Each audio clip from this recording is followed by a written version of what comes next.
guys. This is Ted Kelly with another Ted's Hospitality Minute. Hey, today we've got a great guest on. His name is Patrick Mullinix. He's going to come on and talk a little bit about Advantage Hotels, which he is the president, CEO, and founder. We're very interested in finding out about what they're doing over at Advantage and hear more about Patrick and maybe how he got in the industry. It sounds intriguing. Patrick, how are you, sir? Ted, I'm doing great, and I just want to thank you for inviting me on your show today. I've just recently become a fan, and I feel proud to be able to join you and talk a little bit about what's going on with my company, Advantage Hotels, and maybe a little bit what's going on in the hotel industry today. Oh man, that is awesome. So why don't you tell us a little bit about you, your background, and how you got into the hospitality business?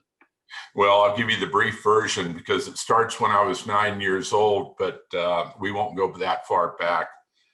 Actually, having been the president of one of the 10th largest hotel companies in America, very proud part of my career, I had an opportunity to experience what it was like to grow a brand from virtually obscurity into 1,100 plus, almost 1,200 hotels within about a 14 and a half year span of my career. I also learned a lot about what it takes to be a great leader of a hotel franchise chain and some of the many lessons derived out of that.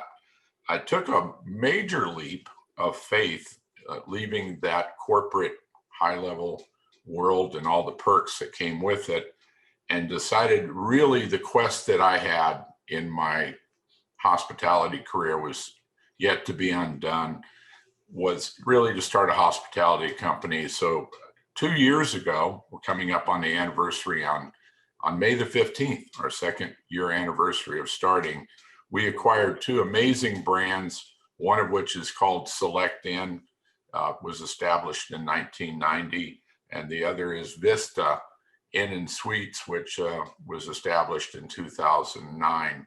And that became the humble beginnings of Advantage Hotels, my company, exactly 2 years ago. And that's where I am today, and that's what we're doing going forward.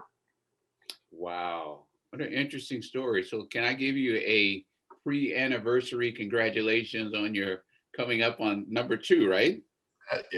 Absolutely, Ted. And I'm going to take that and I'm going to tell you why I'm going to graciously accept. When we started our company in 2019 of May, we got off to a very fast start. We invested enormous amounts of funds and people and resources, program support, really revamped and redesigned these great brands that had history. We got off to a very, very aggressive amount of success immediately. And then all of a sudden, about February last year, this thing called the pandemic came about.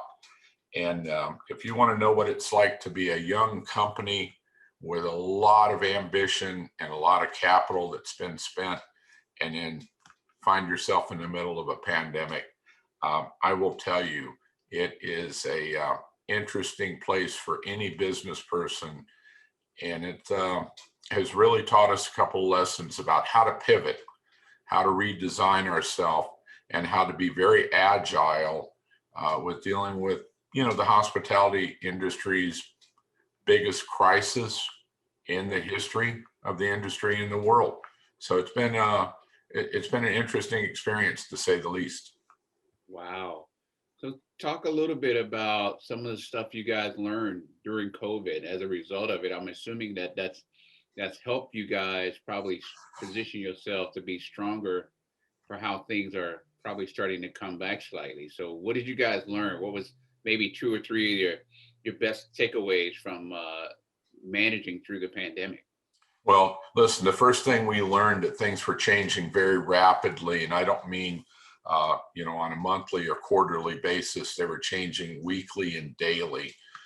One of the things that became very obvious, being that we are hotel franchise brands, we started seeing very quickly the legacy brands were not doing a great job because the reservations were simply not in distribution. And a lot of franchise owners were left with only a sparse amount of walk-in business. And we've seen a challenge. We've seen a challenge of what was happening now with those properties that had been solely dependent on the distribution through online travel agents and through their brand.com be reduced to single, small, double-digit occupancy. And they found themselves in a crisis. We took that opportunity, because I'm an internal optimist, by the way, we took that opportunity to realize that we had to reformulate our own brand position to go back to the basics. And back to the basics were a time pre-technology where hoteliers did pretty well, but they went out into the community and they sought business that was available to them in and around their neighborhoods, their towns, their street corner.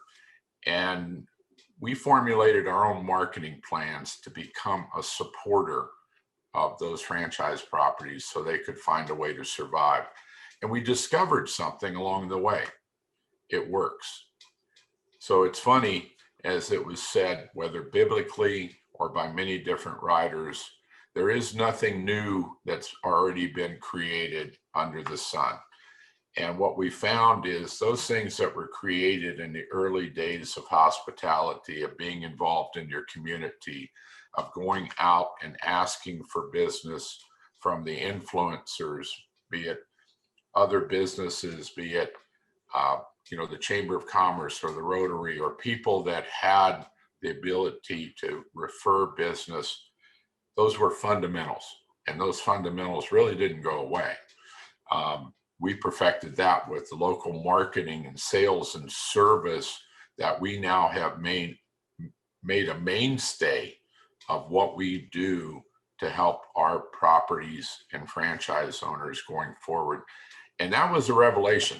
I have to tell you, that was a huge revelation for us. Wow.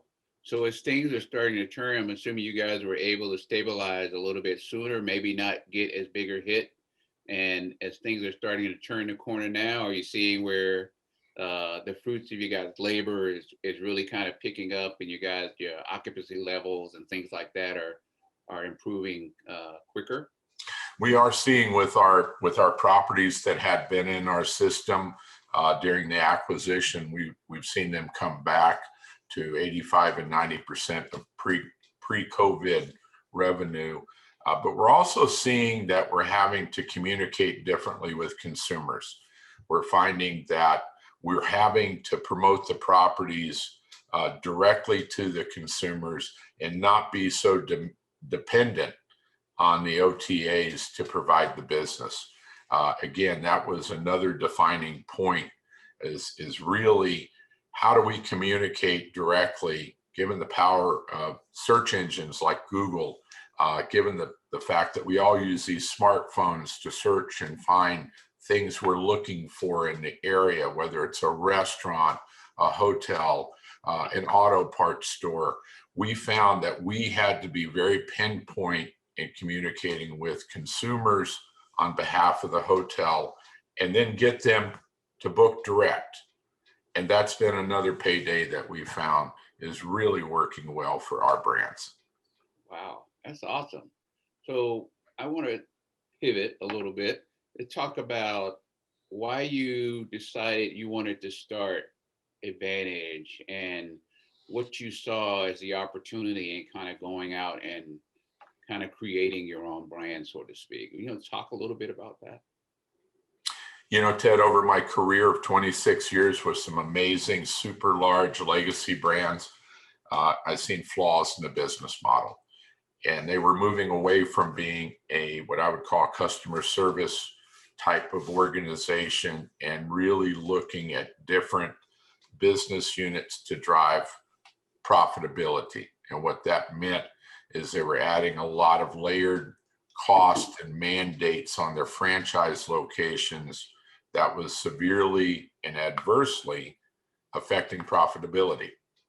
So my aspiration, my goal was to have the type of relationship with our franchise owners where they became customer again, where we really looked at their individual needs and their businesses, which are always a little different, that we customized solutions and focused on executing those solutions that would derive immediate and direct business to their properties.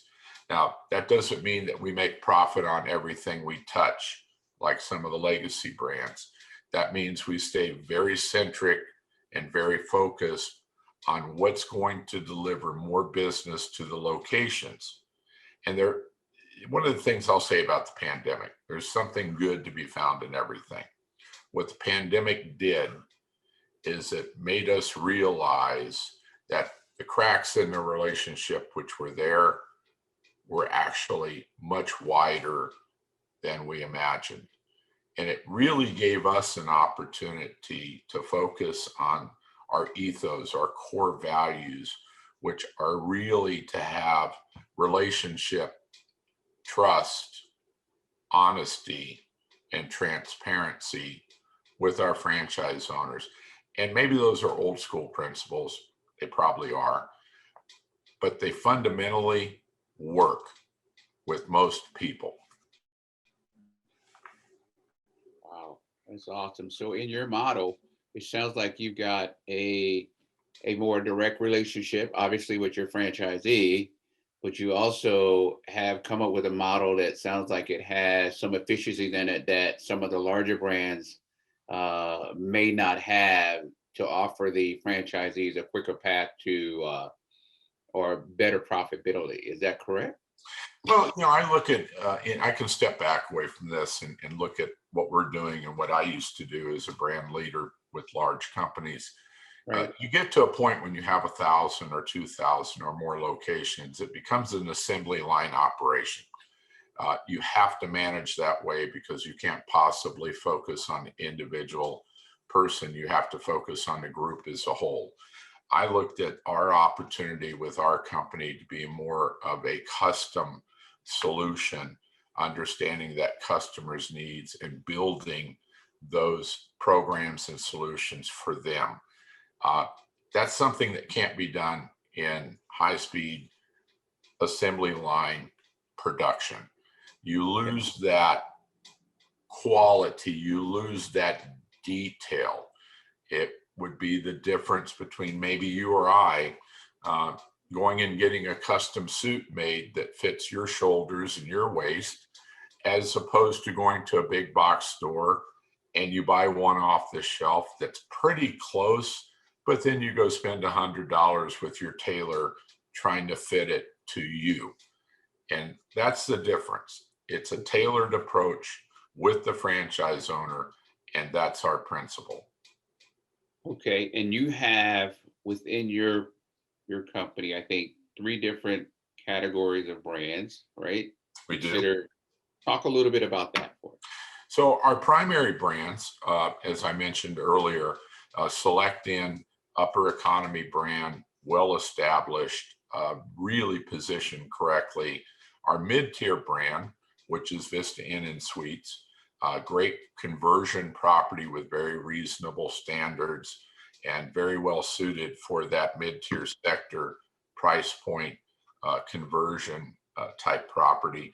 But through that pandemic, back to that for a second, we found a lot of hotel owners wanted the services, wanted the help, but were a little bit apprehensive of the franchise aspect. Many of them were going independent, and we were seeing it record numbers. It wasn't just 1 or 2. We were seeing 40, 50, 60, 100 franchise properties going independent. So what we did in response is we created VistaRez Independent Collection. What that is simply is we will give our franchise services, sales, marketing, support, training, group pricing, everything that's bundled with that package, minus the use of our name, minus having to pay a royalty, minus signing a very long-term agreement. And we will deliver to that independent property that suite or package of technology and services, and let them be independent and do that at a very nominal cost. So our newest family member really is VistaRez Independent Collection. You'll provide the engine and the horsepower. We do pretty much that and a little bit more. It gives that independent owner, maybe they're accustomed to having that brand support. It gives them an opportunity to maintain that, but still experience the freedom of owning and operating their hotel and doing it their way. Wow, that's awesome. So Patrick, tell me if someone's interested, whether they're independent or they're considering trying to get into, say, a franchise hotel setup, how would they find you to try to learn more about your programs? Well, I think the simplest way is go to our website. We have some features on there that you can put in and find out what systems might work for you. It's a very innovative website. That URL is advantagefranchises.com. advantagefranchises.com. We have a build your brand feature that's kind of new and different. You can play around and customize what you want your brand to look like. And if you're really interested to learn more, you can certainly contact us through the website and we'll have somebody get back to you. And if you're really bored and you want to speak directly to me, just put a note in there. I'd like to talk to Patrick Mullinix directly. I love talking to hotel owners. It's my passion. I live for every day. So if you really want to talk directly to me, I'm accessible. Wow, that's awesome. Hey, Patrick, I want to thank you for coming on and giving us a little bit about your company and kind of how things are going over there. And obviously, we're all hoping in the hospitality industry that things are going to turn the corner and everybody's going to try to return to some of those pre-pandemic numbers, right? Absolutely. And so far with the changes in the industry, it looks like we're going the right direction. I always like to encourage people, a little slogan I developed, and remind everybody to always, please, stay travel strong. All right. This has been Ted with another Ted's Hospitality Minute. You guys have a great day and thanks for joining us.